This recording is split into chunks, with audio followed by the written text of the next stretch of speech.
Assalamualaikum warahmatullahi wabarakatuh, dan salam sehat untuk kita semua. Saya Fakhri Pandu Wijaksono. Sebelum kita mulai, izinkan saya bertanya satu hal. Tahukah kalian bahwa ada sebuah virus yang dapat menyerang tubuh kita tanpa kita sadari?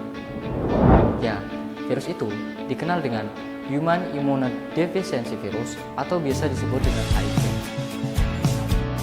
Tidak seperti penyakit yang langsung menunjukkan gejala, HIV berkembang secara perlahan selama bertahun-tahun tanpa tanda yang pasti. Namun, selama itu, virus ini dapat melemahkan sistem kekebalan tubuh kita secara bertahap. Jika tidak ditangani, HIV dapat berkembang menjadi AIDS, yaitu kondisi di mana tubuh kita kehilangan kemampuan untuk melawan infeksi dan penyakit. Oleh karena itu, memahami HIV dengan benar sangatlah penting. Karena bukan hanya untuk pencegahan, tetapi juga untuk mengurangi stigma dan diskriminasi yang masih terjadi di masyarakat. Dengan edukasi, kita bukan hanya belajar, tetapi juga meningkatkan kesadaran, empati, dan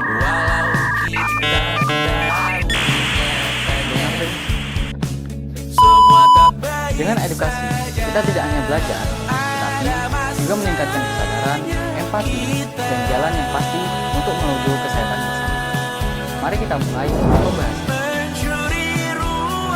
Yang pertama, apa saja sih gejala yang mungkin muncul? Nah, seseorang mungkin saja mengalami demam, ruam pada kulit, sakit kepala, atau mungkin kelelahan berlebih. Gejala ini sering diabaikan, tetapi seiring berjalannya waktu, tanpa penanganan yang tepat, daya tahan tubuh mulai menurun, dan infeksi semakin mudah menyerang. HIV hanya dapat menular melalui beberapa cairan tertentu, yaitu sperma, darah, ASI, dan cairan vagina. Cara penularannya pun dapat melalui berhubungan badan tanpa pengaman, ibu ke anaknya yang tidak menjalani terapi, dan berbagi jarum suntik dengan orang penderita HIV. Nah, pertanyaannya, apakah HIV bisa diobati? Untuk saat ini, belum ada obat untuk menghilangkan HIV, tapi ada pengobatan yang sangat efektif bernama antiretroviral terapi atau yang biasa disebut dengan ART. Dengan pengobatan itu, orang yang hidup dengan HIV dapat hidup dengan sehat, bersekolah, bekerja, berkeluarga, dan memiliki masa depan seperti orang. Dan kata lain, HIV bukanlah akhir, dan pengobatan HIV dapat dikendalikan. Nah, yang kedua, kita lanjut ke virus HIV, yaitu AIDS. AIDS adalah kondisi di mana sistem kekebalan tubuh seseorang sangat lemah akibat terjadinya infeksi virus HIV yang sudah lama berkembang dan tidak punya tindakan pengobatan. Pada saat ini, seseorang yang terkena AIDS sulit melawan infeksi dan virus yang ringan sekalipun.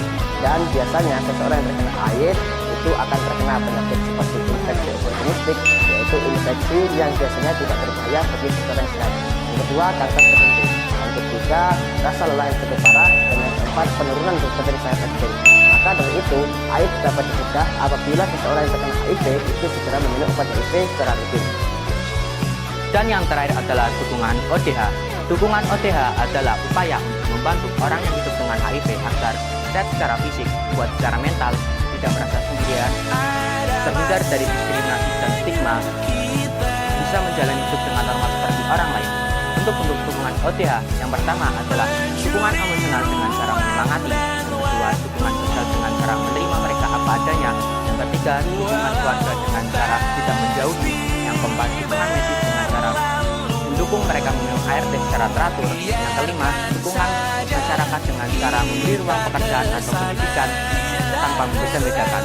Dengan adanya dukungan ODH, seseorang dapat berkeluarga, bekerja, dan tidak menularkan HIV bila mana virus sudah tidak terdeteksi.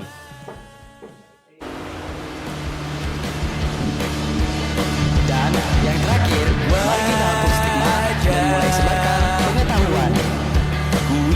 Karena setiap orang berhak dihargai tanpa penilaian. Dan jangan biarkan stigma menjauhkan kita dari kemanusiaan.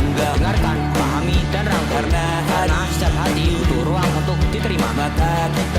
Kami dari SMA Al Anwar Sabang mengucapkan selamat hari jadi PKBI Rembang yang ke-68 tahun 2025 dan selamat hari AIDS sedunia 1 Desember